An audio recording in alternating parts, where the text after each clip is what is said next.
Let's make history.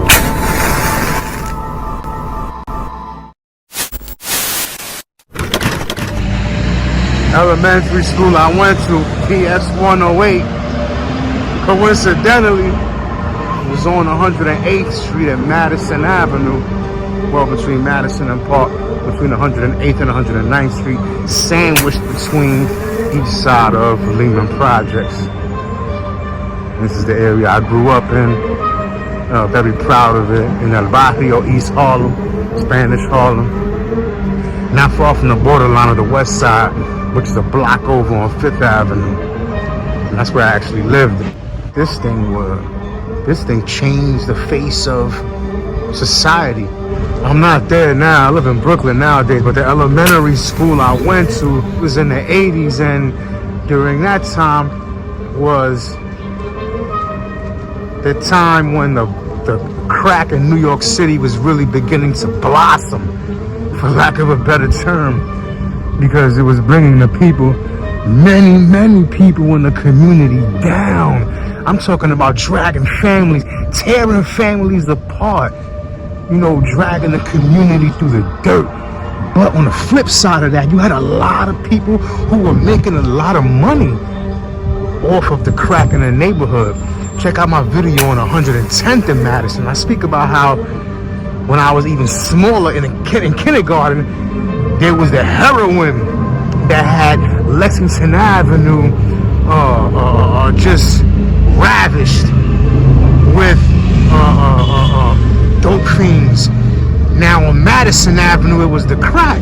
And we used to be sitting in class, and my teacher, Miss Batar's class, or Miss Zaragoza, who I had for 3rd and 4th grade and 5th grade, and they would be teaching us, say no to drugs.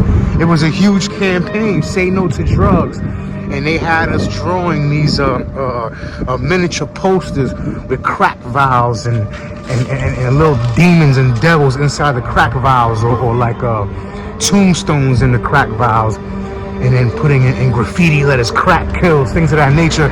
There was also, during this period, in the street, murals depicting this. Keith Haring had a famous mural, crack kills. I think it was over behind Wagner, if I'm not mistaken. And he became an iconic artist.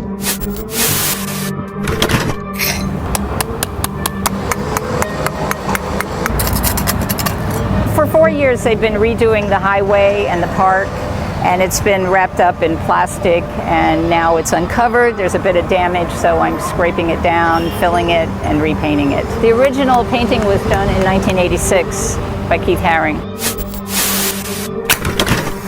You had, and all the rap songs talked about it. There was a song called Self-Destruction, where all the top relevant hip-hop artists during that time, KRS-One, LL Cool J, Big Daddy Kane, MC Lyte,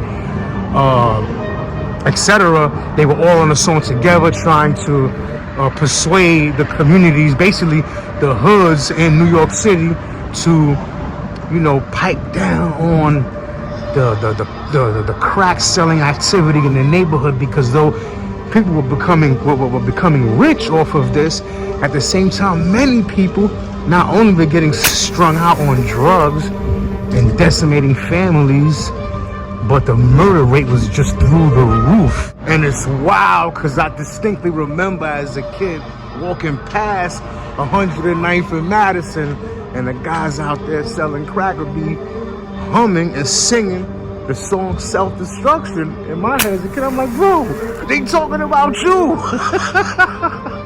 Like they're talking about you in the song. Crazy. It's also very strange because many of the children, including myself, that were in class as kids, drawing these crack is whack and these crack kills posters, and many of us ended up right there on the avenue or on other avenues selling crack. I would be sitting in class, and some of the people, I look out the window and I knew some of the people out there selling crack, the same crack they were telling me to stay away from. I recognized people in my community that I knew, some that even came to my house, that were outside selling crack. And what makes it even more wild is that even today, some of those guys are still selling crack.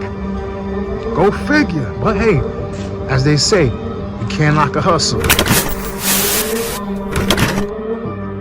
Leave your thoughts in the comments. Don't forget to hit that like button. Subscribe to Will Flores TV on YouTube. Follow me on Instagram, TikTok, and X.